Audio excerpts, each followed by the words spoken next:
Well, it has already been established, it has already been said, it's in the record that Mr. Roque owns the house. Do you think... Yan, siya, oh. Di ba? Mismong galing sa kanyang bibig that he owns the house. And then si congressman po, mga kababayan, inulit niya. Nilinaw niya. Pero meron bang pagtanggi ngayon kay Roque? Wala na. Yusek Cruz? Hindi na tumanggi.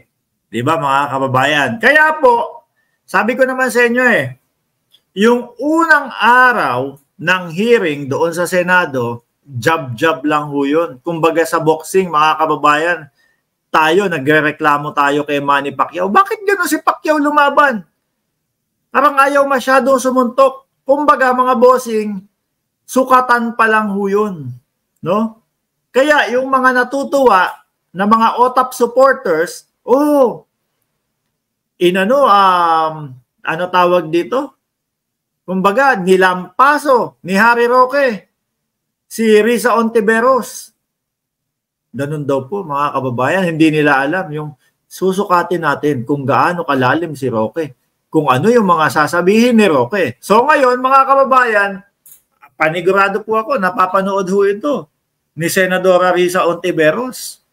Kaya sa susunod na mga araw po, sa susunod na hearing po, mga bossing, ay nako, sa susunod na hearing po, mababanggit, bakit inamin mo sa Kongreso na sa'yo yung bahay? Samantalang dito sa Senado, paulit-ulit kang hindi mo inaamin.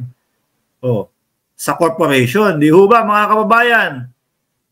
Sabi ni Emmanuel Sandoval, sure, nanood din kami, gonggong kung si Roque hindi matalinong attorney, wala na sila lahat supalpal.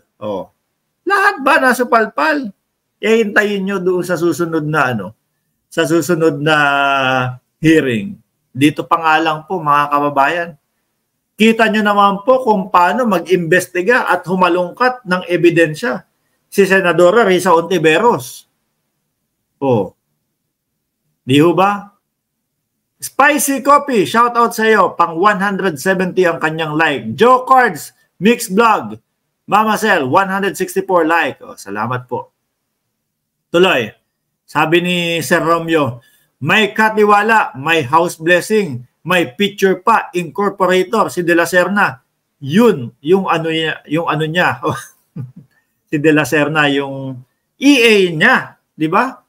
Kapag pagka umaatake yung diabetes, baka si De La Serna ang taga-turok po. Nung insulin, mga kababayan, nung insulin, ha? Tuloy. Mr. Harry Roque is a person of interest, considering that the per lessee who is leasing his house is in... Dumating po siya dyan, mga bossing, no? Na resource person siya. Mukhang uuwi nang siya ay person of interest na, mga kababayan. Involved in illegal activities. Do you think that Mr. Harry Roque will be a subject of investigation? Or should be investigated? Pakinggan niyo po yung sagot. With this development, sir, we will include former spokesperson Harry Roque in our investigation. But of course, sir, we need documents coming from all the agencies involved to prove the ownership of the property. Okay, we will let you finish your investigation. Ongoing pa naman ang ano. Now, let me go to the last matter. Masali na lang ako, Mr. Chair. Yesterday, Chairman Al Tenco was interviewed in Head Start. And he said that sometime last year, I don't know, last year or this year, that Mr. Harry Roque accompanied Miss Cassandra Leong to PAGCOR to assist her in the renewal of their license. Totoo po. Yun po, di ba?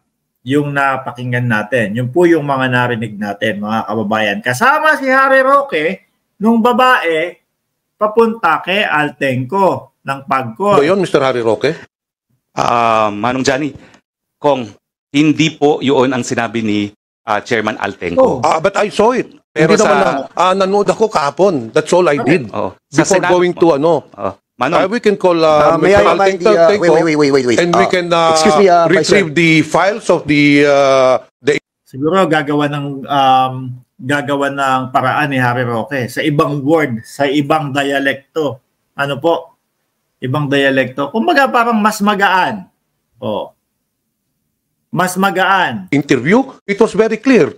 Mr. Altenco said during the interview na Mr. Harry Roque accompanied Cassandra Leong with regards on the request for the renewal of their license because may $500,000 na hindi nabayaran kaya hindi ma-process yung license nila. And Tapos 200 plus lang yung nabayaran muna pansamantala. Boss Justin, shout out sa iyo. Ayan. I don't think Mr. Altenco will go on nationwide TV telling lies. So we can retrieve that file of that interview. So you can tanong ko po, Mr. Harry Roque, totoo po ba yun? Attorney Roque, research speakers, a reminder to address the chair. Yes, Thank you so much. Mr. Chair, hindi po. 2 beses na po nag-testify si Chairman Altenco at nandito po si Attorney Fernandez na kasama po doon sa meeting. Hindi po ako lumapit kay Chairman Altenco on July 26, 2023. Yun yung sinabi ni Altenco, mga kababayan.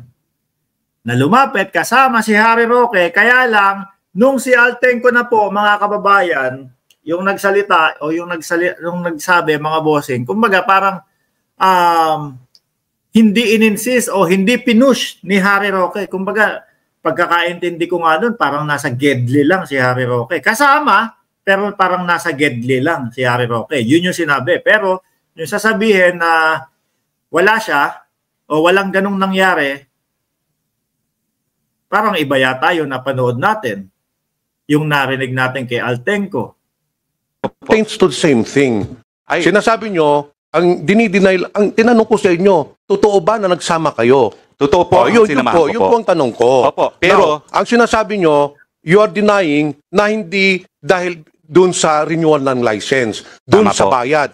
But it's still the same issue dahil you cannot renew your license until such time that the $500,000 will be paid. So ganun din po ang objective nun. Kaya sinamahan nyo siya para matulungan na mabayaran yung $500,000 but the ultimate objective is for the renewal of the license. Hindi po ba?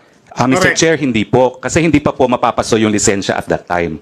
At in fact, yung last hearing sa Senado, sinabi naman po ni Chairman Altenco na meron pa silang lisensya which was granted by the previous administration and good for 3 years. So hindi pa po sila up for renewal. Okay. Yun lang po. That's besides the point. But you admit Pero nandun siya para pumadrino, mga kababayan. O, kung meron pang lisensya yon, mga bossing, siguro ang pinapadrinuhan po, o kumbaga, yung presensya niya, wag na natin sabihin pinapadrinuhan, baka mali. Yung presensya niya, nandito si Harry Roque. No? Meron kaming pagkukulang doon sa mga bayarin Baka naman, di ba? that sinamahan po ninyo si Cassandra Leong sa PABCOR to meet with Altenco. Totoo po yan. At paulit-ulit ko naman po yan. In-affirm din po, Mr. Chairman, sa Senado. So, Mr. Roque, Mr. Chair, ano ang relasyon Lilito na, no? Hirap na mga kababayan.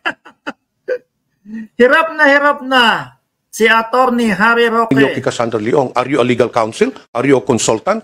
I am Why legal- did you have to accompany Ms. Leong to PABCOR? Well, In I what am- capacity?